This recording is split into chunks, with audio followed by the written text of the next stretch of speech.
Hi everyone, and welcome to our show, Tech for Logistics. And today we are with Zeeshan, and we're going to discuss a little bit about the logistical challenges in the food industry, and a little bit about how the COVID context has shaped the um, staffing requirements and how to engage with people and how to retain them. I'm the director of distribution and fulfillment operations. Been here for 2 years now. And in this role, I have three centers, well, two of our centers, and then one is a third-party center that we just opened in Ohio a couple of weeks ago. So in this role, I have oversight of all of our distribution operations, all of our order fulfillment operations, and also all of our transportation operations, working directly with our carriers. We distribute to about 450 locations nationwide, and then a couple locations in Canada as well. The direct reports that I have, are obviously all the leadership positions on the warehouse end, customer service end, and then the staffing that is on the warehouse floors as well, and the customer service staffing as well.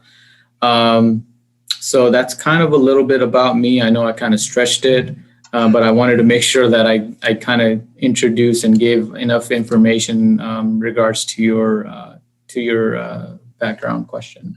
Yeah, and thanks for that. It seems that you have climbed all the corporate ladder and all the positions around. I don't know about all the ladders, but some of them. Yeah. But the good thing about that is that indeed you do have all the perspective of the different intricacies as you describe of what goes from the starting point to staffing the people and then get the product distributed and shipped to the end customer.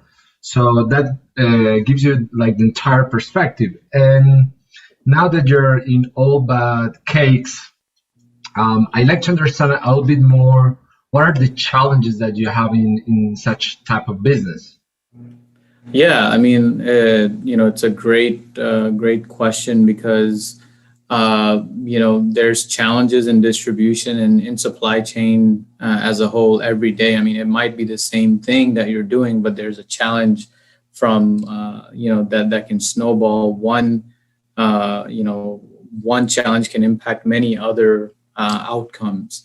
So with the supply chain industry, ever since COVID, came, there's been a big strain in our supply chain. And we knew this was going to happen because of all of the impact that it had with the transportation industry. With a lot of our SKUs, a lot of our products or items, 30 to 40% of them are domestically produced or manufactured, and then the rest are coming from overseas. So, having to purchase, these products 6 months in advance, 8 months in advance, it was, quite the risk that we needed to take, and then, have that product on hand available so we can ensure that all of our bakeries get those items.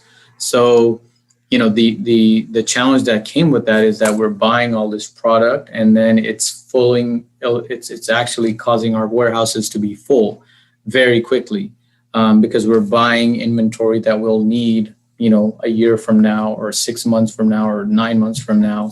And that has a bottleneck of its own because it impacts labor efficiencies, it impacts inventory management, it impacts staffing, it impacts morale in general.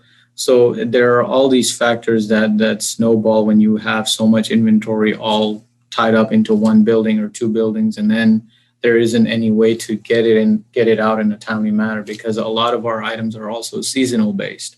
So that's one of the challenges. The second challenge that came was the staffing aspect of it.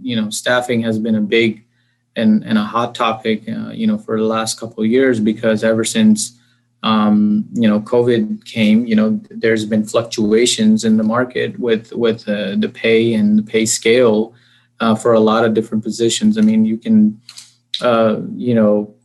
with the industry in general, when you have 10% of retail that's been down, and then you have people that can't, that are not doing discretionary spending anymore, or have cut down on discretionary spending, that causes a lot of challenges, not just for retail in general, but for the cost of living as well. So we've had a lot of challenges with people not sticking around, or looking for other positions, or finding something that's more more pay for them. So we've had to revamp our pay scale. We've had to look for outside storage. We've had to invest in better equipment, better technology, and then also not even to reconfigure our warehouse layout. To make sure that we have additional capacity that we can store in our warehouse for more for a longer period of time, because of all the purchasing that we've done over the last couple of years. So basically, your demand was shrinking, and then your costs were going up because the payroll was more expensive. You also had to get more warehouse space, and on top of that, you needed to put money aside for inventory. That's quite a challenge. And how did you manage to navigate the pay scale with lower income?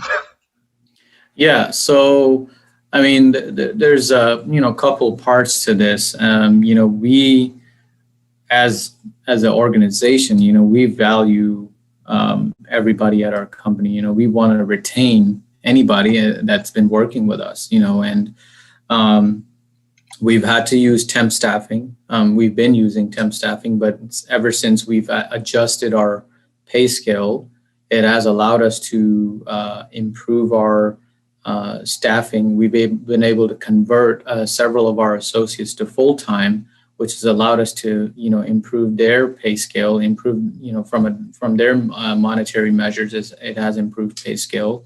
And then we've also improved our temp staffing pay as well. So that way, anybody that joins, and this was just done last month in September, where we changed our pay scale for our floor warehouse associates, for forklift operators, for customer service agents. We've changed the pay scale for all of them just the last month.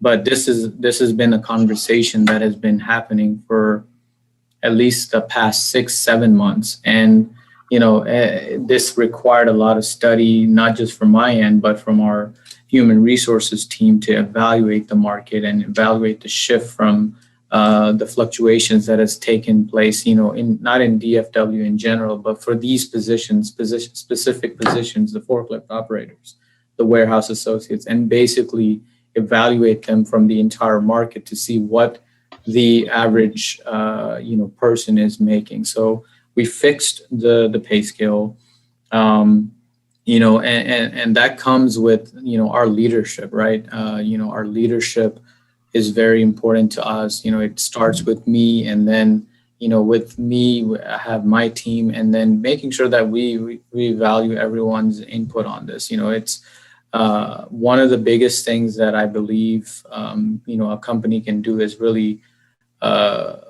have a very solid culture. And I think the culture is the core to any organization nowadays. And I believe, the why that is because everyone has different circumstances. Everyone, has different challenges, whether it's personal or professional, whatever it may be. But I think from a culture standpoint, if you're genuinely, hands-on with your people, you're working closely with them, you're establishing a very good rapport, that builds trust, that builds loyalty.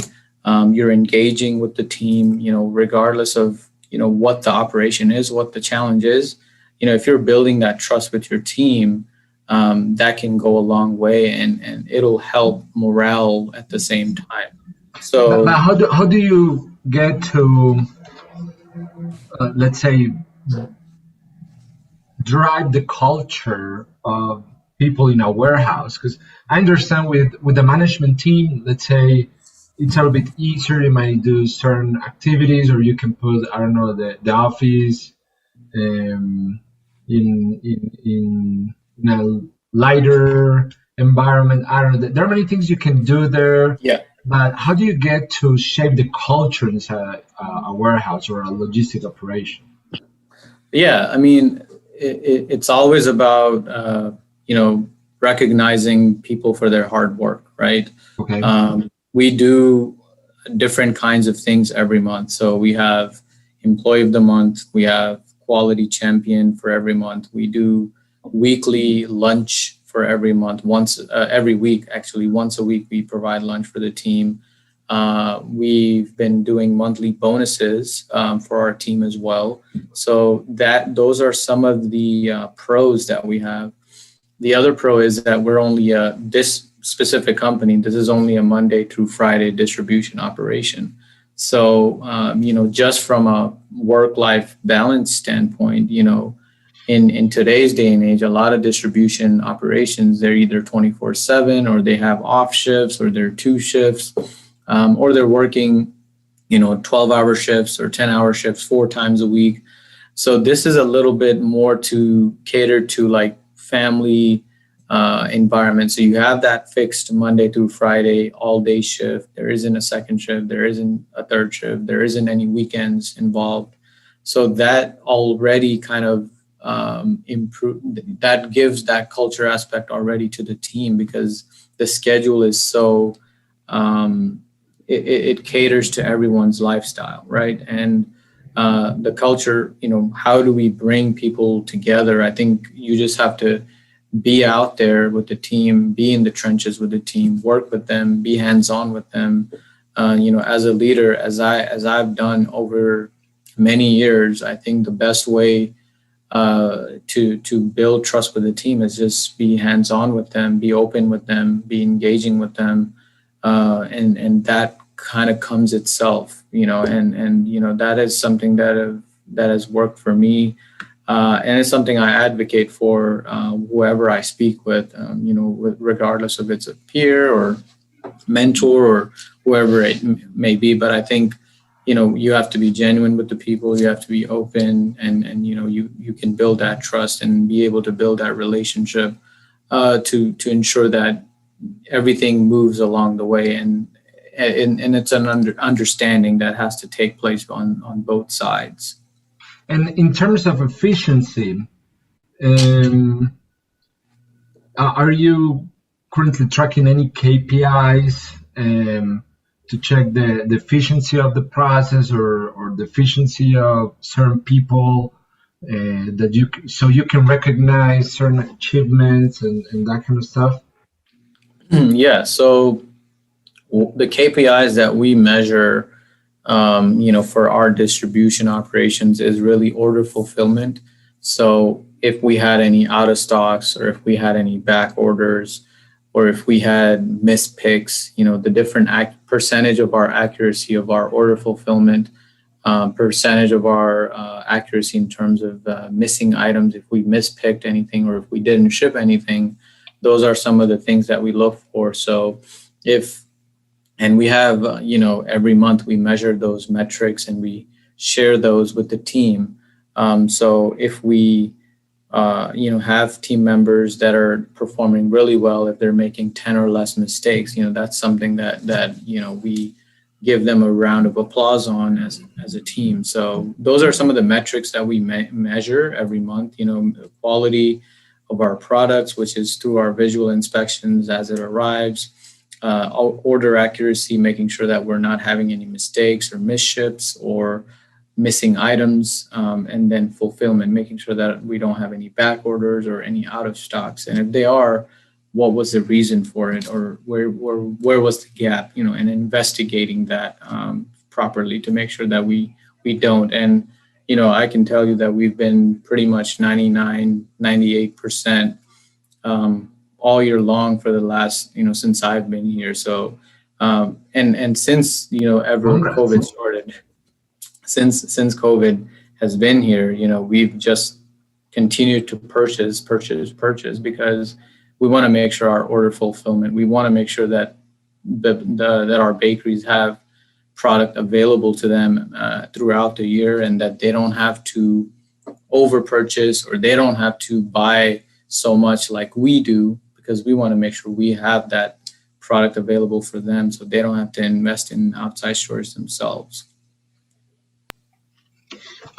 Amazing. And in terms of technology, do you envision technology helping in the future to, let's say, reduce the amount of people you need to fulfill the operation, or reduce, let's say, the amount of time a person needs to do the picking process, that sort of stuff? How do you envision that in the future? Yeah, I mean, technology is only going to improve and evolve as years go by. I mean, as the future comes. I mean, you know, I've worked in a various, plethora of distribution operations, and there are pros and there are opportunities for every, from a technological perspective, there's opportunities everywhere. And, one of the opportunities that we had is, the RF scanners, and, we've invested in improving our scanning, or RF scanning, RFID technology, because nowadays, you can't, there's just a lot of challenges with what's available in the market. So, for example, we were using an Intermic brand, radio frequency ID scanner, and we've had a lot of challenges with it because it was pretty much an antiquated scanning device. And, it was causing a lot of challenges for our order pickers, basically order selectors in the warehouse. And the technology wasn't allowing them to scan the products, or it wasn't allowing them to pick the proper quantities. It wasn't holding a connection. It was timing out many times. So, as I wanted to improve this bottleneck, I investigated and researched different types of scanning devices that are much more efficient, and or have a better output, or better rating, or better server, or RAM, access memory that was available to them. So we invested in a Zebra TC21 RFID scanner, and that was something that really improved. I might even have like a picture of it here. So it kind of looks like this. So we Is that a bought these. PDA? It's a PA. It looked like a phone, Yeah. but we use these now, and they're basically Android devices, and these are really fast. They perform really well. When we started implementing this, I believe we implemented this last year in August in both of our warehouses here, and then also in Las Vegas. And the mistakes dramatically reduced, like order fulfillment mistakes dramatically reduced, because our selectors were actually were able to be directed. Before, they were deciding for themselves that I need to pick this, I need to pick that off of pick list. But on this device, our Fusion software that we use, it basically gives them directions, so they don't have to decide for themselves, which in any operation, we don't want, our folks deciding for themselves. We want them to be directed to the work, and that really helped improve our order accuracy as well, from a missing item or mistake standpoint. And I would say year over year, we probably improved 130% year over year after implementing these devices in both of our warehouses. I think you're on mute. So I have a final question. Is I understand that you have outsourced part of the operation to someone else, maybe a distribution center. And so, how do you integrate with their systems, or do you have challenges with that? Yes, yeah, this is something that we are learning as we speak.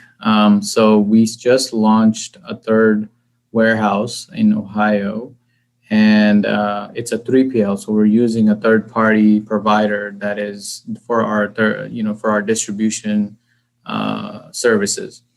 And the reason we opened up a third warehouse is really to improve service for the bakeries that are in the Northeast. We have a Midwest, kind of a central warehouse here in Dallas that services all of the Midwest and South East area right now. Then we have a West Coast warehouse in Vegas that services all the West Coast in California and Seattle, Washington area, all of that stuff. But now we needed to improve service from a transit perspective, and even from a transportation cost perspective for those bakeries that are all the way in New York or Pennsylvania or Ohio, Illinois, all the states that are really in the Northeast.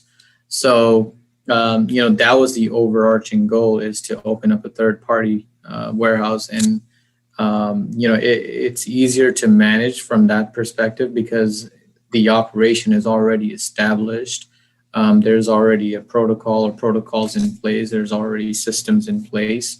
So it's really more of a training and staffing requirement that would need to go into place for the operation to be kicked off. So and once we evaluated the freight savings, we evaluated the different carriers that we use. Some of the bakeries that were getting shipped out of here, because all of those we transitioned 136 bakeries.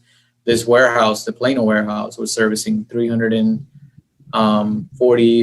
bakeries out of here. So 136 bakeries came out of here and relocated, from a service standpoint to the Northeast, to the Ohio warehouse, because of the freight savings that were there, because of the transit time improvement. They were getting, obviously, Plano longer distance, 3-4 days transit time, versus Ohio 1 to 2 day transit time. So obviously it made sense to move those bakeries, and we did 136 bakeries moved out of there. The integration piece of it is, obviously they use a different ERP system. We use a different ERP system.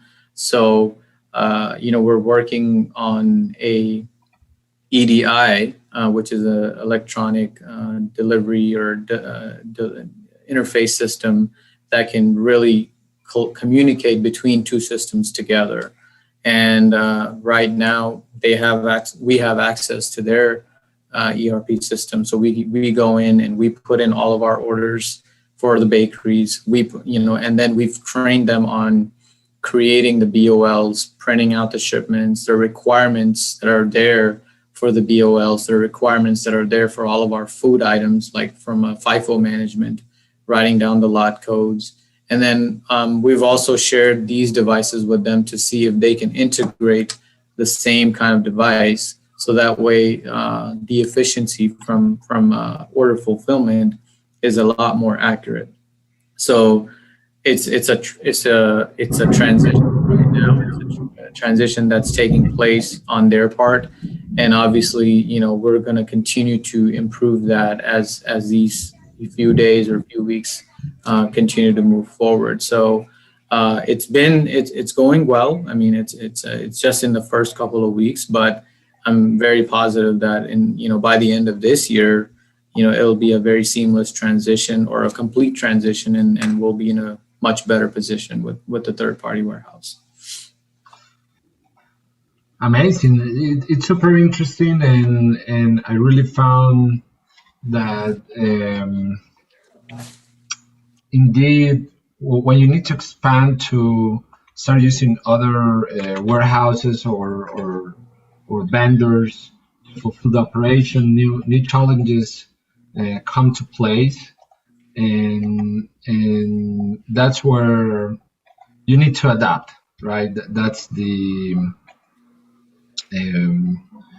create of the whole thing, and I'm glad you find ways to do this. Also, I've seen a lot of companies working with Zebra and using these PDAs, and it's very interesting when you can connect that to the whole operation. And then in this case, it has work very well for you. We actually have um, a sponsor, and I'm gonna take this 1 minute to talk about our sponsor, BGS Software. So they are warehouse management system company. They have basically WMS systems, and they also do slotting, which is a software to reorganize the placement of all the different items in the warehouse to reduce the picking time. They do warehouse marking, and in particular, one thing I found interesting about them is that you can connect all these systems with your ERP or integrate with external warehouses or external distribution centers, facilitating that all the information is accurate, real time. So yeah, that's a good solution for anyone interested in using them. So I want to thank you. Our time is done. So I was really glad to have you on the show, and I hope to see you again around. Thank you. Thank you, Santi. Thank you for having me. Awesome. So well, that's it. I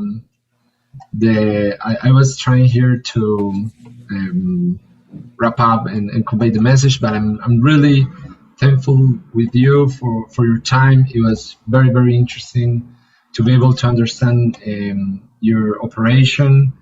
Thanks for sharing all those interesting details. I'm even thinking how to call the episode. So, because all that part about the culture is really interesting. That's a huge problem right now for companies. Can you Yeah, hear it me? is. I mean, it is. I read a lot of material, and I don't know if you're familiar with this public speaker. His name is Simon Sinek. I don't know if Yes, you've I'm familiar with him. so a lot of my, I guess, my leadership values or even principles are kind of like adapted from his philosophies. So it's very interesting to hear him speak, especially around, how one can work collectively with a group. It's really when as a leader, you really want to see what you can do for your team, not the other way around, right? You want to see what you can do, how you can be a servant leader for your team members, and any challenge that's there, it should, regardless of what the challenge is or whatever it's there, it'll resolve on its own, or it'll kind of like come to its own resolution. Once you have that leadership mindset, and I think as a people person, that's one of the things that I continue to focus on is regardless of what the challenge is, work with your people, be understanding, be aware. Uh, Obviously, you want to be firm with your message. You want to, hold your people accountable, but you also want to do the right thing and kind of learn from the situation, understand what the situation is, and kind of go from there. So that has worked really well. Great. And well, I was also curious about something else, but um, I understand you already solving it. But do you? And this is now offline. Do you currently use any warehouse management system? Yeah, we do. We have Fusion RMS. We have Acumatica. Obviously, our third-party warehouse, they use InfoPlus. So we Well, have which one is? Let me look for them. That's interesting. Fusion RMS. Oh, Fusion,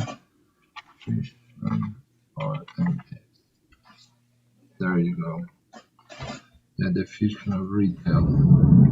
But that's pretty interesting. I'm gonna take a look at these guys. Yep. Yeah, they have like a point of sale system and the whole thing.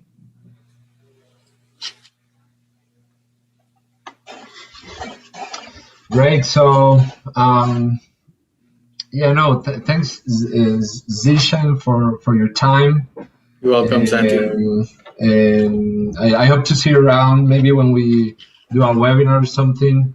Yeah. It would be interesting. I don't know if you would ever interested in being a speaker or something um, to some of these topics. I mean, as long as I prepare for it, I think I can. Yeah, of course. Again, as I told you the other day, we're trying to build this community, and there are many different topics that are really not enough cover out there. So, for instance, all this challenge about how to manage the culture and people in a warehouse and the logistic process. I don't think enough people speaks about that.